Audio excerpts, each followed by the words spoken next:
चलिए सर, एक question draft कर लिया है। जो भी मैंने आपको पढ़ाया पीजीवीपी लेक्चर 1 में या लेक्चर 2 में या फिर लेक्चर 3 में, आज के लेक्चर में कोशिश किया है थोड़ा बहुत उसको यहाँ पर इस एग्जाम्पल के अंदर यूज करने का, चाहे वो सेक्शन 28 की बात हो। देखो, जो पहला क्वेश्चन आप लोगों ने क्लास में किया था कि नेट प्रॉफिट से आपने एडजस्टमेंट्स करते हुए कहाँ पहुंचे थे, पीजीवीपी इनकम और टोटल इनकम में। वहां आपको पीजीवीपी की कोई नॉलेज नहीं थी, राइट। अब हम लोग पेज नंबर 15 तक कंप्लीट कर चुके हैं। आप सेक्शन 28 का डिटेल डिस्कशन कर लिए, उसके अलावा एक्चुअल कॉस्ट सेक्शन 43(1) का डिस्कशन कर लिए, फिर डिसअलाउंस से रिलेटेड सेक्शन आपका 40(a)(3), 40(a)(2), 43(b) का डिटेल डिस्कशन कर लिए, फिर दो छोटे छोटे सेक्शन 30, 31 भी कर लिए। तो अब तक आपको काफी नॉलेज मिल गई है पीजीवीपी में, क्या हम अलाउ कर रहे हैं, क्या डिसअलाउ कर रहे हैं, अगर आपके एक्सपेंसेस डेबिटेड है तो वहां किन बातों का ध्यान रखना है। अभी 3-4 क्लास और आगे डिस्कस करना है, राइट। लेकिन अभी तक जहां डिस्कशन हमारा हो गया है उसको इन्वॉल्व करते हुए एक एग्जांपल जो मैंने कहा था मैं आपके लिए ड्राफ्ट करूंगा, वो मैंने यहाँ ड्राफ्ट किया है। क्या sir, mister x businessman mercantile system में अपना बुक्स ऑफ अकाउंट्स रख रहा है, एक प्रॉफिट एंड लॉस अकाउंट मैंने ओल्ड पैटर्न का दे रखा है, ठीक। अब इसमें देखते हैं कि क्या क्या इंफॉर्मेशन क्रेडिट है, क्या क्या इंफॉर्मेशन डेबिट है। तो क्रेडिट साइड में सेल्स है सर 1,50,00,000 की, ठीक है। गिफ्ट फ्रॉम कस्टमर्स है 5 लाख रुपए का। तो क्लास में बात हुई है गिफ्ट फ्रॉम कस्टमर्स, इसको हम लोग इनकम फ्रॉम अदर सोर्स में नहीं ले जाते हैं। सेक्शन 28 ये पीजीवीपी की इनकम है, ये बात आपके साथ हो गई, वो मैंने मेंशन कर दिया। गिफ्ट फ्रॉम फ्रेंड्स, अब ये फ्रेंड्स वाला गिफ्ट ये प्रॉफिट एंड लॉस अकाउंट एक तरह से पीजीवीपी है, तो गिफ्ट फ्रॉम फ्रेंड्स को यहां से हटाना पड़ेगा, कहां लेके जाना होगा, इनकम फ्रॉम अदर सोर्स में। 4 लाख ये दिया है, ठीक। अच्छा, और बताया था आपको कि एक्सपोर्ट इंपोर्ट से रिलेटेड कोई बेनिफिट्स मिले तो आपको वो पीजीवीपी इनकम ट्रीट करते हैं सेक्शन 28 में। तो उस पर मैंने यहां दे दिया आपको क्या, custom duty drawback received related to previous year 22-23। 3-4 साल पहले आपने एक्सपोर्ट इंपोर्ट में कस्टम ड्यूटी पे कर रखी थी 2 लाख, वो आज आपको रिफंड मिल गई, आपने यहाँ क्रेडिट कर दिया। तो अच्छी बात है सर, ये पीजीवीपी इनकम है। बट क्या इसका कोई एडजस्टमेंट्स करना पड़ेगा हमें, देख लेंगे। सर, आपके पास एक घर भी है जिसको आपने रेंट कर रखा है, rent from late out property, ये भी यहां से हटेगा, कहा जाएगा, हाउस प्रॉपर्टी हेड में। सर, हम लोग क्या पढ़े हैं, अगर कोई चीज गलत आप क्रेडिट कर दो तो उसको हटाना है, यहां से रिमूव करना है, यहां से पीजीवीपी इनकम पर पहुंचना है। किससे, नेट प्रॉफिट से पीजीवीपी इनकम पर पहुंचने के लिए इसको क्या करना पड़ेगा, माइनस करना पड़ेगा। अगर तुमने कोई गलत चीजें यहाँ क्रेडिट कर रखी हैं तो उसको हमें एडजस्टमेंट्स करना है और ऐड करना है या लेस। सर, गलत क्रेडिट है तो लेस करना होगा नेट प्रॉफिट से टू अराइव पीजीवीपी। सर, एक profit on sale of furniture भी है। सर, अगर आप फर्नीचर बेचे हैं वहां प्रॉफिट यानी गेन हुआ है तो वो कैपिटल गेन होगा ना, शॉर्ट टर्म कैपिटल गेन, आपने यहां क्रेडिट कर दिया 50,000 रुपीज, रेस्ट क्लोजिंग स्टॉक, ठीक। अब देखेंगे, ये तो क्वेश्चन स्टार्ट हो रहा है। अब डेबिट साइड में आपके पास क्या है, ओपनिंग स्टॉक, परचेजेस। अब परचेजेस में मैंने आपको बताया था कुछ कैश की लिमिट, वही 40(a)(3) 10,000 की लिमिट, तो देखो उसको मैंने इन्वॉल्व कर लिया। इस परचेज में इंक्लूड है cash purchase of ₹2 lakh in a day, वही 10,000 की लिमिट वाला जो कॉन्सेप्ट पढ़ा है क्लास में, उसको मैंने यहाँ यूज कर। और क्या डेबिट है सर, शॉप एक्सपेंसेस डेबिट है। और क्या सर, म्युनिसिपल टैक्स पे की दुकान का भी और लेट आउट हाउस प्रॉपर्टी का भी। तो इसमें से एक चीज गलत डेबिट है, क्या, 20,000 रुपीज, ये जो लेट आउट हाउस प्रॉपर्टी का है। सर, कोई चीज अगर आपने डेबिट कर रखी है और जो अलाउ नहीं होगा पीजीवीपी में तो उसको क्या करते हैं, प्लस करते हैं, एड बैक करते हैं। नेट प्रॉफिट में इसको ऐड करेंगे, कहां पहुंचने के लिए, पीजीवीपी इनकम पे पहुंचने के लिए। तो अभी क्वेश्चन का एनालिसिस कर रहे हैं, क्या गलत क्या सही। उसके बाद आपने प्लांट परचेज करके सीधा डेबिट कर दिया। सर, प्लांट परचेज करके सीधा डेबिट करेंगे या डेप्रीसिएशन क्लेम करेंगे, डेप्रीसिएशन क्लेम करेंगे। पुट टू यूज 180 दिन से कम है तो इसकी एडजस्टमेंट्स करनी है। सर, मैंने आपको क्लास में बोला था इनडायरेक्ट टैक्स जीएसटी का अलाउंस मिल जाता है, लेकिन आपने तो यहाँ पेनल्टी डेबिट कर दी। सर, किसी भी लॉ में अगर आपको पेनल्टी लगती है तो उसका डिडक्शन आपको पीजीवीपी में नहीं मिलता है। सर इनडायरेक्ट टैक्स में जीएसटी, कस्टम या पुराने वाले टैक्सेस दे रखे हो, सेल्स टैक्स, एक्साइज, वैट, आप डिडक्शन ले लेना। लेकिन किसी लॉ की कॉन्ट्रावेंशन में पेनल्टी लगी है तो उसका डिडक्शन नहीं मिलता, तुमने डेबिट कर रखा है, तो इसकी भी एडजस्टमेंट्स होगी। एक नई चीज मैंने यहां पढ़ दी आपको, इनकम टैक्स पेड के बारे में मैंने तुमको बता रखा है, इसका बेनिफिट नहीं मिलता। ठीक, अब देखो क्या हुआ, salary to the staff 3 lakh दिए हो, लेकिन इसमें एक सैलरी अपने भाई को भी दी हो जो अनरीजनेबल है, एक्सेसिव है 25,000 से। याद आ गया सर क्या एडजस्टमेंट करना है? 48(2) एक्सेस पेमेंट को एड बैक करेंगे। अब देखो ये कस्टम ड्यूटी पेएबल है सर, पेएबल, तो ये पेएबल हमें बोल रहा है कि भाई 43B चेक कर ले। पेएबल वर्ड है ना, पेएबल का मतलब तुम पे नहीं किए और ये कस्टम ड्यूटी है तो 43B लगेगा, तो मैंने इसमें 43B भी इन्वॉल्व कर दिया, पढ़ा चुका हूं। और क्या है सर, बुक्स मर्केंटाइल सिस्टम पे है, तो एक कॉमन सेंस का क्वेश्चन, सर आपने ऑफिस बिल्डिंग का इंश्योरेंस प्रीमियम पे किया है 12 महीने का, कहां से कहां तक? 1 अक्टूबर से अगले साल के 30 सितंबर तक। बट हम तो बुक्स मर्केंटाइल सिस्टम पे रखते हैं, हमारे को करंट ईयर का ही खर्चा तो बेनिफिट मिलेगा, तो सर ये खर्चे में तो 6 महीना इधर आ रहा है, 6 महीना अगले साल जा रहा है, तो एक एडजस्टमेंट हमें इसकी भी करनी होगी, नेट प्रॉफिट। अब कुछ अदर इंफॉर्मेशन है आपके पास, क्या? Opening stock under valued bye 10%, closing stock is under valued bye 10%। और सर कैश परचेज जो आपने ऊपर कर रखा है 2 लाख का, उसमें से कैश पेमेंट 50,000 को फार्मर की है एग्रीकल्चर प्रोड्यूस, तो मैंने एक्सेप्शन भी कवर कर लिया इसमें। 48(3) पर एक्सेप्शंस पढ़े, रूल 6DD है ना, उसमें क्या था, आप ये पेमेंट 50,000 की कैश में कर सकते हैं, तो इसको हम डिसअलाउ नहीं करेंगे। लेकिन 2 लाख की कैश पेमेंट है ना ऊपर क्वेश्चन में, 2 लाख में 50,000 सही है तो कितना गलत है? 1,50,000 पे 48(3) की एडजस्टमेंट्स तो होगी, ये भी मिला दिया तुमको थोड़ा सा दिमाग लगाने के लिए। सर और जो करंट ईयर का कस्टम ड्यूटी पेएबल था उसमें से तुमने 60,000 ही पे किए हो ROI के ड्यू डेट तक, 43B का सेंस। सर दुकान के खर्चे में एक पर्सनल खर्चा मिला हुआ है, लाइफ इंश्योरेंस प्रीमियम 25,000 अपना खुद का, तो सर खुद के पर्सनल खर्चे का आपको बेनिफिट नहीं मिलेगा PGBP में, लेकिन इसका हमें 80C का डिडक्शन मिल जाएगा। और एक देखो ब्लंडर क्या किए हो, तुम इंपोर्ट लाइसेंस बेच के प्रॉफिट कमाए हो 2 लाख का, लेकिन इसको तुमने क्रेडिट ही नहीं किया, जबकि हमने क्लास में क्या पढ़ा, ये तो PGBP इनकम है। सर ये PGBP इनकम है सेक्शन 28, अब ऊपर क्रेडिट ही नहीं किया तो क्या करेंगे, इसको ऐड करेंगे, नेट प्रॉफिट को बढ़ाएंगे, तो एक नई चीज ये भी डाल दी। सर जो भी पढ़ाया है मैंने PGBP लेक्चर 1, 2 और आज के लेक्चर 3 में, सब में थोड़ा थोड़ा मैंने यहाँ इन्वॉल्व कर दिया है, ये बहुत इंपॉर्टेंट है सर, ये बहुत इंपॉर्टेंट है। कस्टम ड्यूटी जो प्रीवियस ईयर 22-23 की तुमको भी रिफंड मिली है 2 लाख रुपए ड्यूटी ड्रॉबैक, सर ये तुमने कस्टम ड्यूटी पहले पे कर रखी है 22-23 में, हाँ, लेकिन उस समय सिर्फ 1,20,000 का ही तुम्हें डिडक्शन मिला था। तो सर अगर मैंने उस समय 2 लाख पेमेंट की थी, 2 लाख में से आपने मुझे सिर्फ 1,20 का उस समय डिडक्शन दिया था, और आज ये रिसीव हुआ है, तो आज पूरे 2 लाख पर टैक्स देंगे?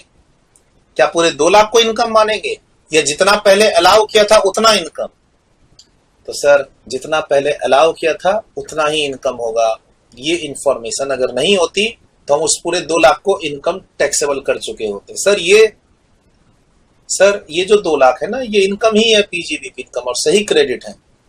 बट ये इंफॉर्मेशन पढ़ने के बाद क्या पता चला, आपको वहां 2 लाख क्रेडिट नहीं करना था, 1,20 ही करना था, आपने 80,000 रुपए ज्यादा इनकम क्रेडिट कर दी है, तो उसकी एडजस्टमेंट्स करेंगे।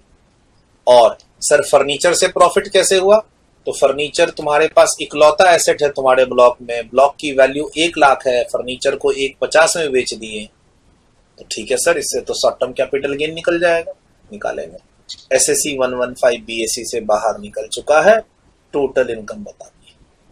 सर इस क्वेश्चन में थोड़ा सा क्या, बहुत सारा PGBP है, थोड़ा सा हाउस प्रॉपर्टी है, थोड़ा सा इस क्वेश्चन में डिडक्शन है, और इनकम फ्रॉम अदर सोर्स तो नहीं दिख रहा है मुझे इसमें, इनकम फ्रॉम अदर सोर्स नहीं दिख रहा, डिडक्शन दिख रहा है, हाँ गिफ्ट फ्रॉम फ्रेंड्स। सर इस क्वेश्चन में इनकम फ्रॉम अदर सोर्स, थोड़ा सा हाउस प्रॉपर्टी है क्योंकि रेंट आ रहा है, म्युनिसिपल टैक्स पे की हो, और काफी सारी एडजस्टमेंट्स PGBP की करनी है, फ्रेंड्स वाले गिफ्ट को इनकम फ्रॉम अदर सोर्स में ले जाना है, और एक 80C का डिडक्शन भी लेना है जो आपने खुद की LIC पॉलिसी प्रीमियम पे की थी। तो सर एक पीजीबीपी का क्वेश्चन बनाने में तुम्हें दिमाग खुला रखना पड़ेगा। अभी सिर्फ हमारी 3 क्लास हुई है और सोचो 3 क्लास में हम कितना इंप्रूव कर गए हैं। अभी आपकी पीजीबीपी की 4 क्लास और होनी है। अभी क्या अलाउ होगा, क्या डिसअलाउ होगा, क्लास में और चर्चा चलेगी। लेकिन अभी तक मोटा मोटी जो कॉन्सेप्ट्स पढ़े उससे देखो यहाँ 6-7 एडजस्टमेंट्स हमारी हो रही है। डेप्रिसिएशन की क्लास में हम फर्नीचर के बारे में आइडिया ली। कस्टम ड्यूटी जो तुम्हारा रिसीव हो रहा है उसमें तो कॉमन कॉन्सेप्ट लगाएंगे कि भाई पहले अगर 1B से अलाउ किए तो अभी 1B से टैक्सेबल होना चाहिए। इंपोर्ट लाइसेंस की प्रॉफिट सेक्शन 28 पीजीवीपी इनकम, खुद का LIC प्रीमियम का हमें 80C मिलेगा, पीजीवीपी में खर्चे का डिडक्शन नहीं मिलेगा। 43B कस्टम ड्यूटी जो तुमने 1 लाख डेबिट कर रखी है उसकी जगह 60,000 का डिडक्शन मिलेगा, तो इसकी भी एडजस्टमेंट्स करनी पड़ेगी। कुछ कैश परचेज है और कुछ अंडर वैल्यूएशन। मजा आएगा सर। इस क्वेश्चन को हम लोग अगली क्लास में सॉल्व करके फॉर्मेट वगैरह सब नोट करेंगे। इसका आप रफली घर पे खुद से कर सकते हो तो कर लो, आइडिया मैंने दे दिया। सर एक तो आपने पीजीबीपी लेक्चर 1 में एड लेस किया, दूसरा भी मैंने पूरा आपके साथ डिस्कस कर दिया है। कोई चीज माइनस होगी या प्लस होगी आपको पता है। फॉर एग्जाम्पल आपको ये प्लस करना होगा और हाउस प्रॉपर्टी में माइनस करना होगा। आप फॉर एग्जाम्पल इसको प्लस करके आपको इसके अगेंस्ट में क्या लेना होगा, डेप्रिसिएशन। पेनल्टी को प्लस करना होगा, इनकम टैक्स को प्लस करना होगा। सर सेल ऑफ फर्नीचर को यहां से माइनस करके कैपिटल गेन में ले जाना होगा। हाउस प्रॉपर्टी के रेंट को यहां से लेस करके हाउस प्रॉपर्टी में ले जाना पड़ेगा। ठीक, फ्रेंड्स वाले गिफ्ट को यहां से लेस करके हमें इनकम फ्रॉम अदर सोर्स में ले जाना पड़ेगा। तो थोड़ा बहुत जितना तुम कर सकते हो एडलेस, कि इसको ऐड करेंगे, इसको लेस करेंगे, इसकी एडजस्टमेंट्स के लिए हम कुछ भी नहीं करेंगे। ओपनिंग स्टॉक अगर अंडर वैल्यूड है तो इतना रुपया हम प्रॉफिट में घटाएंगे या जोड़ेंगे, वो तुम सोचो। ठीक, इस क्वेश्चन को लिख लो। जितना मैं तुमसे डिस्कस कर सकता था कर चुका। जितना डिस्कशन मैंने किया है आपके साथ उसी पे रफ बेसिस पे प्लस माइनस करके नेट प्रॉफिट में ये प्लस होगा, ये माइनस होगा। एक बार रखना अपने पास रेडी करके। ठीक, जितना पढ़ाया है PGBP lecture 1, lecture 2, lecture 3 revise कर लेना और अगली क्लास से स्टार्ट कर लेना। इसका प्रॉपर सॉल्यूशन अगली क्लास में मिलेगा। तो टास्क क्या है, लेक्चर 1, लेक्चर 2, लेक्चर 3 में जो भी पढ़ाया है वो एक बार रिवाइज कर लो और इस क्वेश्चन को रफली सॉल्व कर लेना। अगर किसी चीज की एडजस्टमेंट करनी है तो कितनी रुपए की करनी है, प्लस करना है या माइनस करना है, इतना कर लेना। बाकी बहुत सारे पॉइंट्स मैंने आपको यहां बता दिए, लिख लो इसको अच्छे से। देख रहे हो जो क्लास में पढ़े उसको किस तरीके से एग्जाम में क्वेश्चन में फ्रेम किया जा सकता है। चाहे वो आपका कस्टम ड्यूटी ड्रॉबैक हो, गिफ्ट फ्रॉम कस्टमर हो, profit on sale of import license हो, कैश परचेज हो, कस्टम ड्यूटी पेएबल हो, और या फिर excess payment to brother salary हो। जो भी हमने क्लास में पढ़ा मैंने आपके सामने प्रैक्टिकल क्वेश्चन में यूज कर लिया। अगली क्लास में प्रेजेंटेशन भी क्लियर हो जाएगी। आज टाइम नहीं है मेरे पास, अगली क्लास में इसको with format with discussion solve करवा दूंगा पीजीबीपी लेक्चर 4 में। ये पीजीबीपी लेक्चर 3 का पार्ट है। डन। वीडियो रोक के लिखा, अच्छे से लिखना, कुछ गलती ना हो।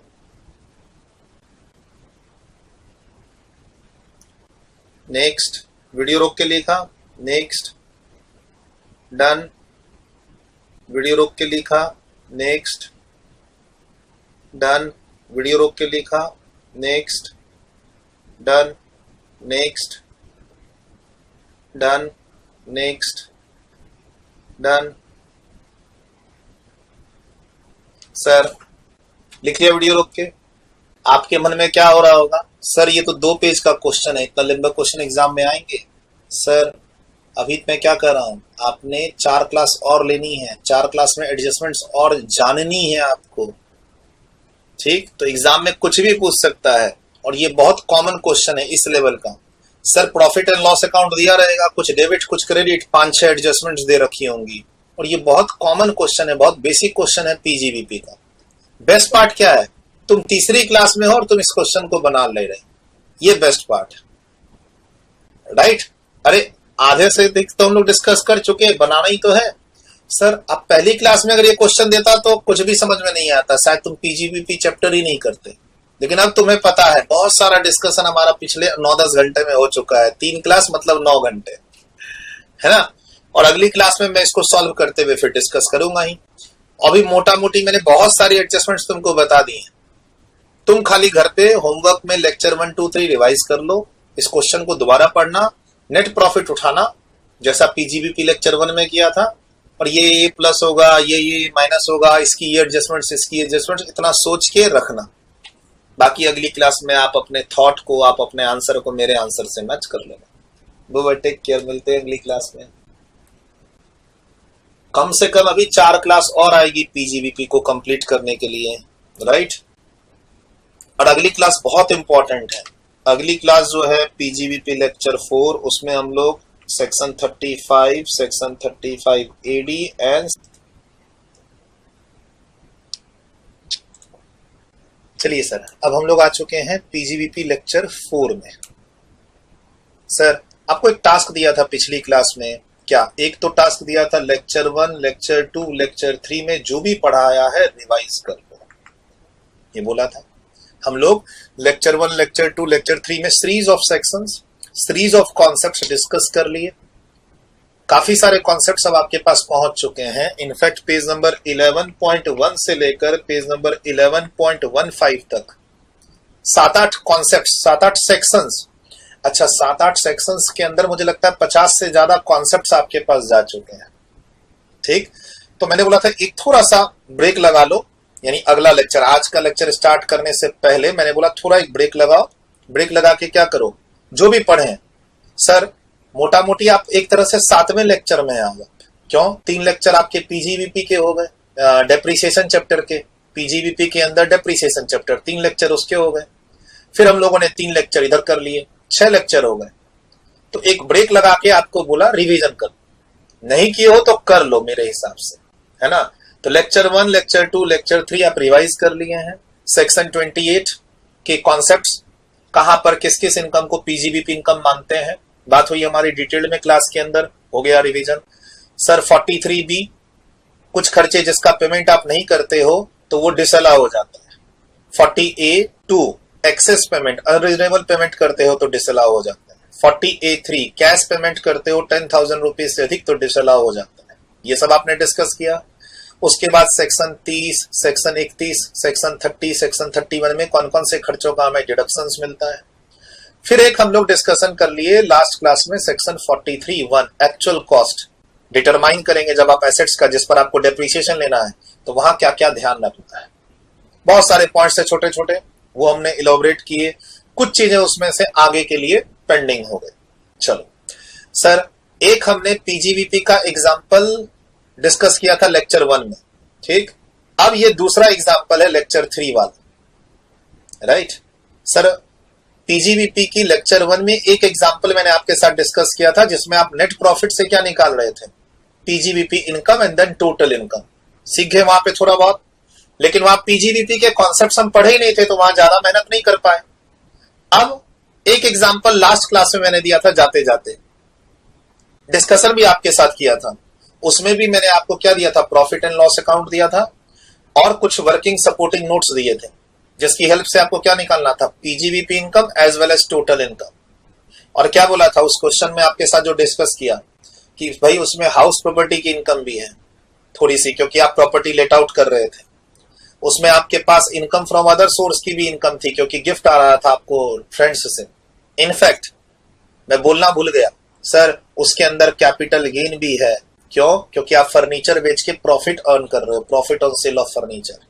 लास्ट क्लास का एग्जाम्पल जो मैंने आपको बोला था कि भाई एक रफ आइडिया ले लो एडजस्ट करके कितनी इनकम आएगी, डिस्कशन तो आपके साथ कर ही लिया था इस एग्जाम्पल को। इस एग्जाम्पल को मैंने पिछली क्लास का, ये एग्जाम्पल है, ठीक। लेक्चर 3 पीजीबीपी का एग्जाम्पल आपको मैंने दिया। और क्या मैंने बोला, डिस्कशन करने का मैंने आपको क्या बोला था, रफ में थोड़ा सा एडजस्ट करके आप पीजीबीपी इनकम पे पहुंचो। इनकम फ्रॉम अदर सोर्स में कितनी इनकम होगी वो देखो। अगर डिडक्शन लेना है टीसी से लेकर टीयू का तो देखो वो कितना लेना है। अगर मैं कह रहा हूं इसमें हाउस प्रॉपर्टी की इनकम है तो निकालो कितनी है हाउस प्रॉपर्टी की इनकम। ओपनिंग स्टॉक का एडजस्टमेंट करना है तो कितना करना है, क्लोजिंग स्टॉक का एडजस्टमेंट करना है तो कितना करना है। रफ में मैंने बोला था आपको करने के लिए। फॉर्मेट प्रेजेंटेशन आज फिर मैं सिखाऊंगा कैसे किस तरीके से आप इसको फॉर्मेट में प्रेजेंट करेंगे, वो सब मैं आज बताऊंगा आपको, डोंट वरी। लेकिन एक रफ कैलकुलेशन एस्टिमेशन मैंने आपको बोला था कि ये ध्यान रखो कम से कम कि हम इसमें से क्या ऐड करेंगे क्या लेस करेंगे और दूसरे हेड में उसका क्या ट्रीटमेंट होगा या होगा ही नहीं। तो मोटा मोटी मुझे लगता है आपने मेहनत की होगी, आपने मेहनत की होगी। For example gift from customers, जैसे सेल्स है कोई एडजस्टमेंट नहीं होगी, गिफ्ट फ्रॉम कस्टमर्स की कोई एडजस्टमेंट नहीं होगी। डन। गिफ्ट फ्रॉम फ्रेंड्स, क्या बोला था, ये यहां पर गलत आ गया।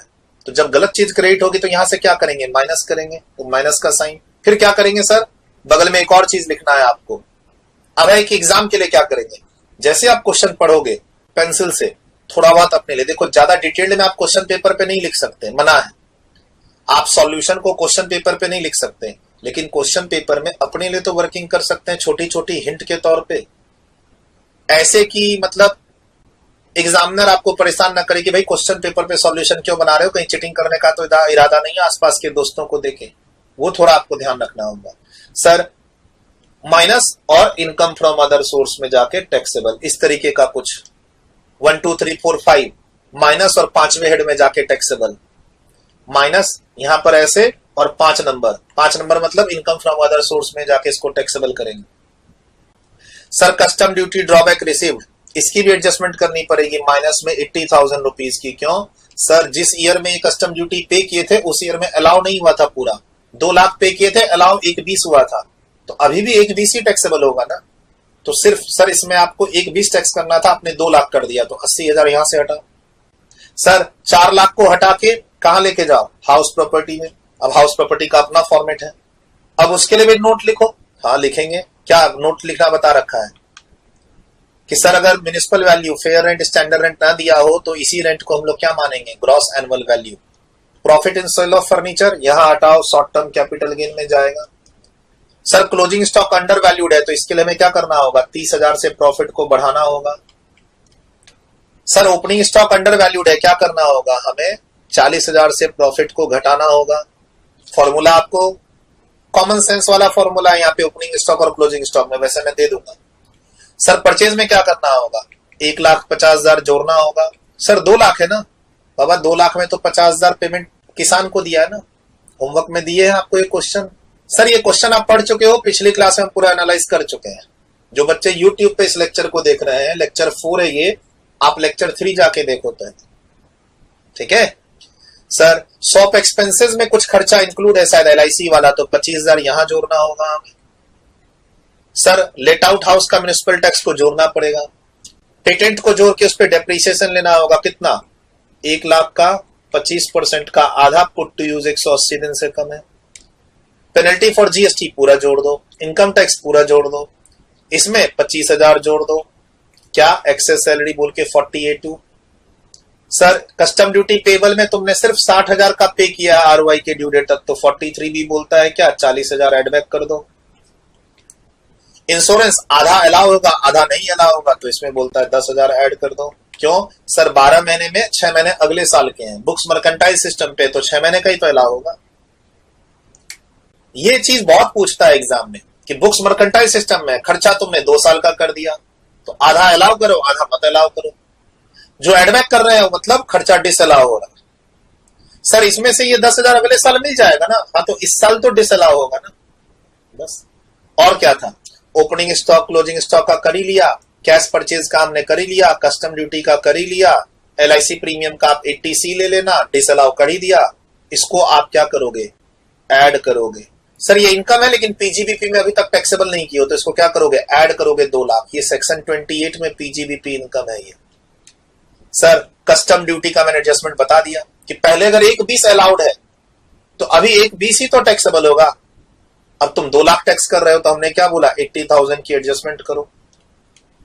Sir furniture short term capital gain देगा आपको 50,000 का, आप PGBP की इनकम से हटा दो और कैपिटल गेन में जोड़ दो, बस। 115 BSE में आप नहीं हो तो आप आराम से आप 80C का बेनिफिट लो।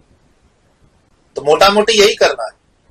अब क्या करेंगे, अब आप मेरी प्रेजेंटेशन को नोट करोगे। सिंपल, देखो जितना दिमाग लगाना था हम और आप पिछली क्लास में लगा चुके हैं इसको डिस्कशन करके।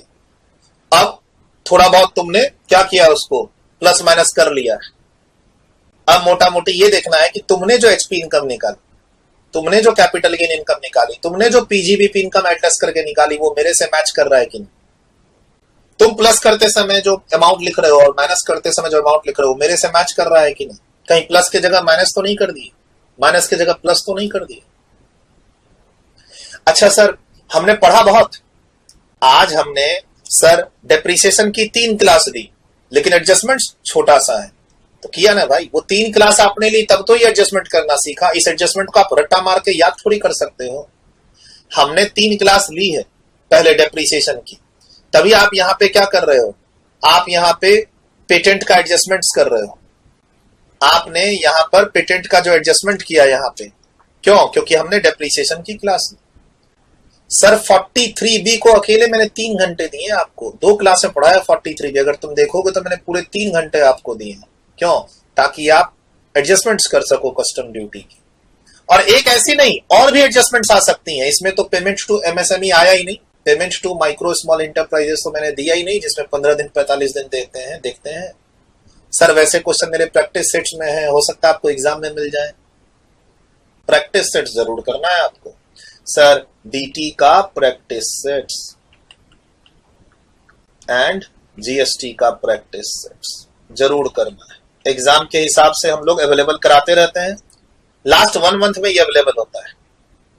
अगर आपके एग्जाम का 1 महीना बचा है तो आप अपना व्हाट्सएप ग्रुप चेक करो, टेलीग्राम चैनल चेक करो।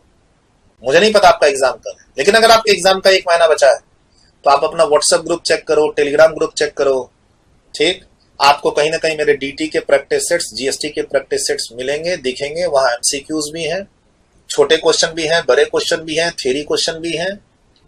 और अगर कहीं नहीं मिल रहा है तो फिर हमारी टीम से कांटेक्ट करो, वो आपको लिंक्स भेजेंगी, वो आपको बताएंगी, गाइड करेंगी कि अवेलेबल कराए हैं सर ने या नहीं कराए हैं, और कहां मिलेंगे वो लिंक भेजेगी टीम आपको।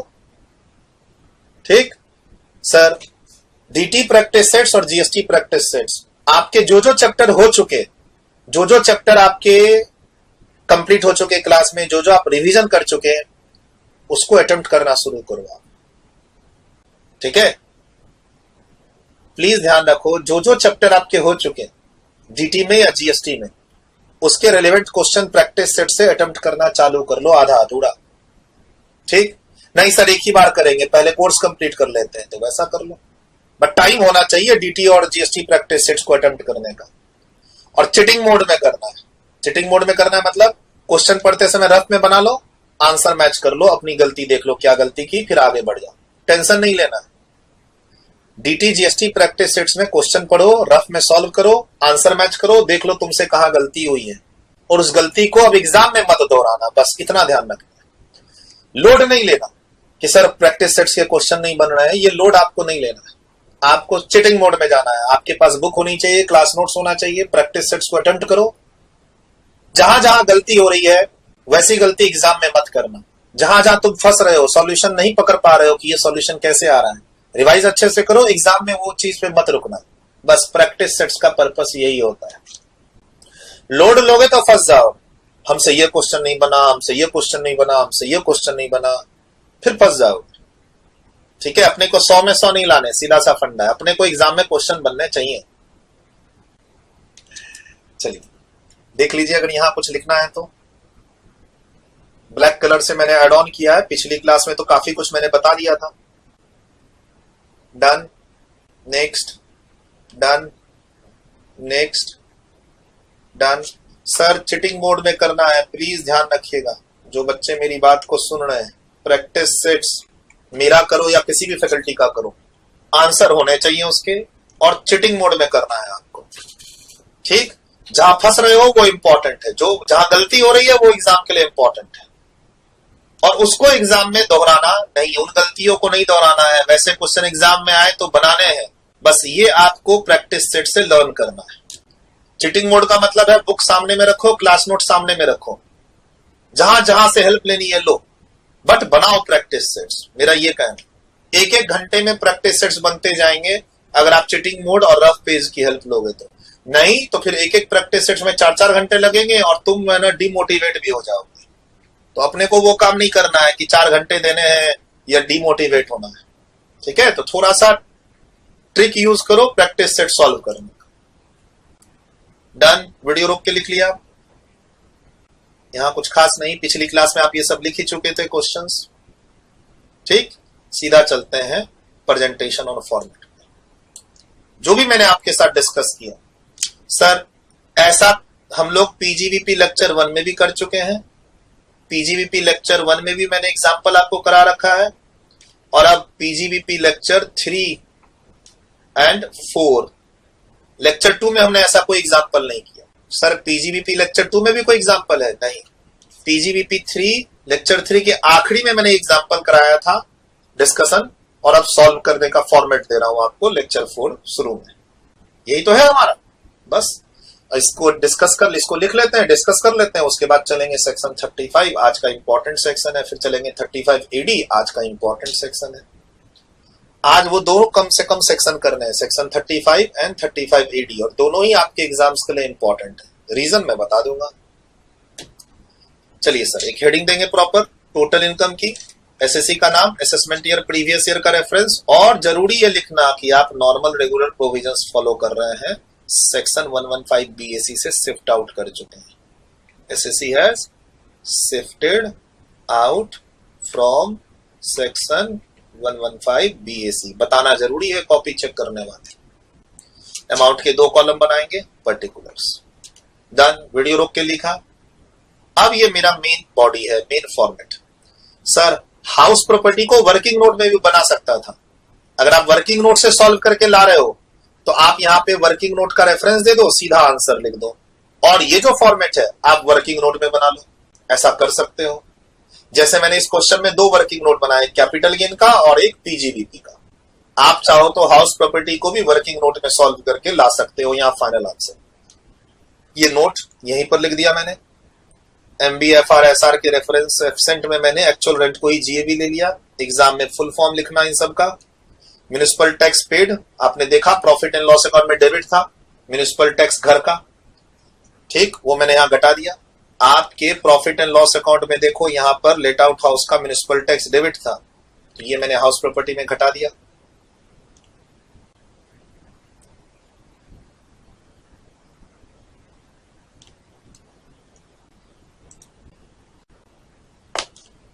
म्युनिसिपल टैक्स कहां से आया पता चला है ना? तो ऑब्वियस ही बात है, हाउस प्रॉपर्टी चैप्टर का फॉर्मेट हमारे सामने आ गया, जो आप लोग ऑलरेडी चैप्टर कंप्लीट कर चुके थे। 380 30% का हम लोग एनएवी का डिडक्शन लेते हैं सेक्शन 24A में। कोई हाउस लोन था नहीं तो इंटरेस्ट की कोई कैलकुलेशन नहीं है। ये मेन आंसर। डन, वीडियो रोक के लिख लिया। आप चाहो तो इसका वर्किंग नोट भी बना लो। आपको पता है ये 4 लाख कहां से आए? सर आप क्वेश्चन में देखो 4 लाख क्रेडिट हो रखा है। सर ये 4 लाख कहां से आया? आप क्वेश्चन में देखो, प्रॉफिट एंड लॉस अकाउंट में 4 लाख रुपए रेंट का क्रेडिट हो रखा है, ये वही 4 लाख है। सर ये 20,000 कहां से आया? आप profit and loss account question में देखो, ये डेबिट हो रखा है म्युनिसिपल टैक्स, वहीं से आएगा, कहीं ना कहीं तो क्वेश्चन बताएगा ही। डन, वीडियो रोक के लिखा। नेक्स्ट, अब मैंने 2 वर्किंग नोट का रेफरेंस ले लिया, पीजीबीपी का वर्किंग नोट का रेफरेंस ले लिया, कैपिटल गेन का भी वर्किंग नोट का रेफरेंस ले लिया। चाहो तो मत लो। सर कैपिटल गेन में तो 3 लाइन तो लिखनी है, full value of consideration less opening WDV of block, section 50 का रेफरेंस देना है। बट चलो कोई बात नहीं, वर्किंग नोट का ले लिया रेफरेंस तो लेके। सर ये फिगर कहां से आई? तो ये आपको ब्लैंक छोड़ना है, हम वर्किंग नोट में मेहनत करेंगे और फिर ये फिगर आ जाएगी। डन। सर अदर सोर्स, आप देखो क्वेश्चन में क्रेडिट साइड में फ्रेंड्स का गिफ्ट है, कस्टमर का गिफ्ट का कोई एडजस्टमेंट नहीं होगा। नहीं होगा सर, सेक्शन 28 वो पीजीवीपी इनकम है, क्लास में हम लोग पढ़ चुके हैं, डिस्कस भी कर चुके हैं। और जो फ्रेंड्स वाला गिफ्ट है वो यहां से निकल के पीजीवीपी से निकल के कहां आ गया? इनकम फ्रॉम अदर सोर्स में, तो यहां आपको टैक्स करना ही करना है इसको। और पीजीवीपी में एडजस्टमेंट्स वो भी चलेंगे, वर्किंग नोट में करेंगे उस 4 लाख के एडजस्टमेंट्स। आया कहां से? Sir profit and loss account question में देखो, क्रेडिट साइड में 4 लाख रुपए है गिफ्ट फ्रॉम फ्रेंड्स, और हम लोग पढ़े इसको इनकम फ्रॉम अदर सोर्स में टैक्सेबल करते हैं। डन। सर उसके बाद ये 80C का LIC प्रीमियम कहां से आ गया? आप क्लास में डिडक्शन क्लास में पढ़े हुए हैं कि सेल्फ के लिए लाइफ इंश्योरेंस पॉलिसी लेते हैं तो 80C का डिडक्शन लेते हैं। कहां है सर ये क्वेश्चन में? शॉप एक्सपेंस के अंदर मिला हुआ है 25,000। नोट्स में देखो लिखा है मैंने कि शॉप एक्सपेंसेस इंक्लूड्स 25,000 का LIC premium paid for self. अब जो क्लास में कॉन्सेप्ट पढ़े, एज्यूम करो कि ये प्रीमियम 10% ऑफ सम एश्योर्ड से अधिक नहीं है। यही तुम्हें स्मार्ट बनाएगा एग्जाम में ये सब चीजें तुम्हें स्मार्ट बनाएगी। जैसे ये आपने एजम्पशन लिया, या फिर यहां जो ये चीज लिखा है, सर ये चीज तुम्हें दूसरे बच्चों से अलग करेगी और तुमको कॉपी चेक करने वाला पूरा पूरा मार्क्स देगा, है ना? ये ध्यान रखना। सीधा रेंट को आप GAV लिख दोगे, कुछ लिखोगे ही नहीं सपोर्ट में, तो कैसे काम चलेगा? कॉपी चेक करने वाला बेवकूफ है, तुमको ये एज्यूम करना पड़ेगा। चार्टर्ड अकाउंटेंट हो सकता है, कॉस्ट अकाउंटेंट हो सकता है कॉपी चेक करने वाला। भाई CA इंस्टीट्यूट की कॉपी चार्टर्ड अकाउंटेंट के पास जाएगी, CMA इंस्टीट्यूट की कॉपी कॉस्ट अकाउंटेंट के पास जाएगी। आप देखो वो पढ़ा लिखा है, लेकिन आपको किस तरीके से एग्जाम में प्रेजेंट करना है, इस एजम्पशन पे कि भाई सामने वाले को कोई नॉलेज नहीं, हम ही सिखाएंगे उसको कि इस क्वेश्चन को सॉल्व कैसे करना है। बस उस लेवल पे जाके तुमको सिखाना है उसको, चाहे कोई भी क्वेश्चन अटेम्प्ट करो। चलिए सर, वीडियो रोक के यहां तक पहुंच चुके थे आप? डन। नेक्स्ट। वीडियो रोक के लिख लिया?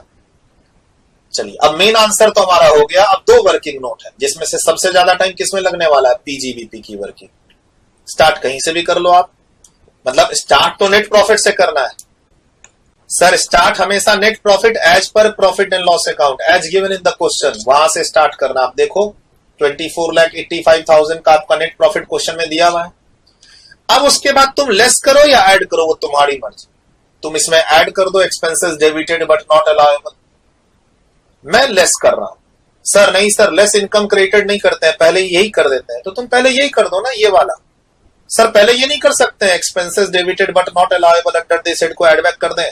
कर दो, तुम्हारी मर्जी, कोई दिक्कत नहीं है। कुछ ऑर्डर नहीं है इसमें, पहले कौन सा प्रेजेंट करना है। Less income credited but not taxable under this head. Gift from friends कहां चला गया? इनकम फ्रॉम अदर सोर्स में। ड्यूटी ड्रॉबैक तो तुमने 2 लाख रुपए पूरे क्रेडिट कर दिए, जबकि पहले अलाउ कितना हुआ था? 1/20। तो 1/20 ही तो टैक्सेबल होगा, तो 80,000 हटा दो। Let out property house property में चला गया, sale of furniture capital gain में चला गया, तो इन सबको लेस कर दिए, प्रॉफिट कम हो गया। नेक्स्ट सर, यहां तक लिख लो पहले वीडियो रोक के। डन। वीडियो रोक के लिखा। नेक्स्ट। डन। वीडियो रोक के लिखा। नेक्स्ट। सर अब क्या करें? अब आपका ओपनिंग स्टॉक अंडर वैल्यूड है। तो ओपनिंग स्टॉक अंडर वैल्यूड है, मतलब जो तुम्हारा ओपनिंग स्टॉक है 3,60,000, वो 90% के बराबर है। सही क्या होना चाहिए? 4 लाख। तो 40,000 रुपए आपको प्रॉफिट को कम करना होगा ना सर। प्रॉफिट कमेगा क्यों? क्योंकि आपने ओपनिंग स्टॉक को कम किया हुआ है। ओपनिंग स्टॉक जब बढ़ाओगे तो नेट प्रॉफिट आपको कम करना ही पड़ेगा, और जब क्लोजिंग स्टॉक बढ़ेगा तो तुम्हारा ऐड होगा। क्लोजिंग स्टॉक का अमाउंट बढ़ेगा 30,000 से, तो तुम्हारा प्रॉफिट बढ़ेगा। तो तुम्हारा क्लोजिंग स्टॉक भी अंडर वैल्यूड है। 2,70,000 किसके बराबर है? 90% के बराबर है। इसका 100% कितना होगा? 3 लाख। अपने को 30,000 की एडजस्टमेंट करनी है। प्लस करें या माइनस करें? सर प्लस करना होगा ना, क्लोजिंग स्टॉक बढ़ाएंगे तो प्रॉफिट बढ़ेगा, और फिर इसका ठीक उल्टा होगा ओपनिंग स्टॉक। ऐसे भी ध्यान रखना, ओपनिंग स्टॉक को अगर बढ़ाओगे तो प्रॉफिट का अमाउंट घटेगा ही घटेगा। डन। वीडियो रोक के लिख लिया। Next. Sir income taxable under this head, very important. तुमने एक ऐसी इनकम है जिसको टैक्सेबल ही नहीं किया। इनकम टैक्सेबल तो है, लेकिन तुमने उसको क्रेडिट ही नहीं किया है। कौन सा? Profit on sale of import license. कहां दिखा? नोट्स में। तो 2 लाख से आपको अपनी प्रॉफिट बढ़ानी पड़ेगी। डन। वीडियो रोक के लिखा। नेक्स्ट। सर अब expenses debited but not allowable. तुम्हारा कैश परचेज 2 लाख था कैश में, लेकिन उसमें से 50,000 तो तुमने फार्मर को दिया था। LIC self, let out property का municipal tax, patent, capital expenditure होता है, इस पे डेप्रिसिएशन मिलेगा। डन। वीडियो रोक के लिखा। नेक्स्ट। पेनल्टी का डिडक्शन कभी नहीं मिलता है, ध्यान रखना, चाहे वो IDT का ही क्यों ना हो। सर अगर टैक्स IDT हो, IDT इनडायरेक्ट टैक्स, तो वो अलाउ हो जाता है, लेकिन उसकी पेनल्टी कभी भी अलाउ नहीं, एडबैक करेंगे। इनकम टैक्स अलाउ नहीं होता है, क्लास में सिखा रखा है। भाई की एक्सेस सैलरी सेक्शन का reference, custom duty not paid section का रेफरेंस। डन, वीडियो रोक के लिखा। नेक्स्ट, ये वो मर्केंटाइल बेसिस पर तुमने एक्स्ट्रा 6 महीने का इंश्योरेंस प्रीमियम पे किया तो उसकी एडजस्टमेंट्स 20,000 बाय 2 बटे 12 इंटू 6। डन, वीडियो रोक के लिखा। एंड लास्ट एडजस्टमेंट्स आपके डेप्रिसिएशन की जो पेटेंट पे नहीं ली है आप, तो अब ले लो। चलिए सर, ये फिगर आ गई, यही फिगर आपके मेन आंसर में थी। Sir working note capital gain का बनाना ना चाहो तो इसको मेन आंसर में लिख देना। Short term capital gain section 50 कितने में बेचा और ब्लॉक की ओपनिंग WDV क्या थी। हमेशा आंसर शॉर्ट टर्म होता है, यही क्लास में पढ़े। सर ये वर्किंग सब कहाँ सीखे हो आप? डेप्रिसिएशन चैप्टर के लेक्चर 1 2 लेक्चर 3 में यही सब तो सीखे हो आप। बस सर मैंने पहले ही बोला है, एग्जाम में अगर PGBP का क्वेश्चन बनाना चाहते हो, एग्जाम में अगर PGBP का क्वेश्चन बनाना चाहते हो तो तुमके दूसरे चैप्टरों के कॉन्सेप्ट्स की भी हेल्प लेनी पड़ेगी। अब कैपिटल गेन आ रहा है, इसमें इनकम फ्रॉम अदर सोर्स आ रहा है, इसमें हाउस प्रॉपर्टी आ रही है, इसमें डिडक्शंस आ रहा है, इसमें सेक्शन 115 BAC भी आ रहा है। तो आपको PGBP, सिर्फ PGBP पढ़ के सोचोगे PGBP का क्वेश्चन एग्जाम में बन जाए तो वो होगा नहीं। टोटल इनकम पर पहुंचना है, PGBP के बाद अपने को टोटल इनकम पर पहुंचना है। उसके लिए सपोर्टिंग चैप्टर्स का हमें आइडिया रखना ही पड़ेगा, और इसीलिए क्लास में ये प्रैक्टिस करते हैं, इसीलिए हम लोग आगे क्वेश्चन में भी करेंगे। सर अभी तक तुम्हें आइडिया नहीं था PGBP के क्वेश्चन बनाते कैसे हैं। अभी 2 एग्जाम्पल हुआ है, हमारे 3 लेक्चर हो चुके, आज चौथा लेक्चर है, और अभी हमारा क्लास का दूसरा एग्जाम्पल है। और इतना लंबा चौड़ा, मतलब इसको तुम रजिस्टर पर लिख रहे होगे तो मुझे लगता है तुम्हारे 4 पेज तो भर गए होंगे।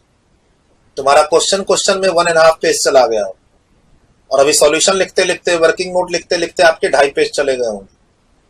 3 से 4 पेज में आपका गया होगा ये क्वेश्चन सॉल्यूशन। तो सर आपको ये लेवल अचीव करना ही पड़ेगा एग्जाम्स में, कोई उपाय नहीं है।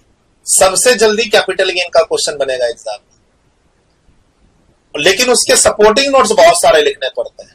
कैपिटल गेन सबसे जल्दी बनेगा तुम्हारा एग्जाम में, 5 लाइन में कैपिटल गेन खत्म एग्जाम का। लेकिन कैपिटल गेन में स्कोर करना चाहते हो तो उसके सपोर्टिंग नोट्स आपको बहुत लिखने पड़ेंगे, जो क्लास में सिखाएं।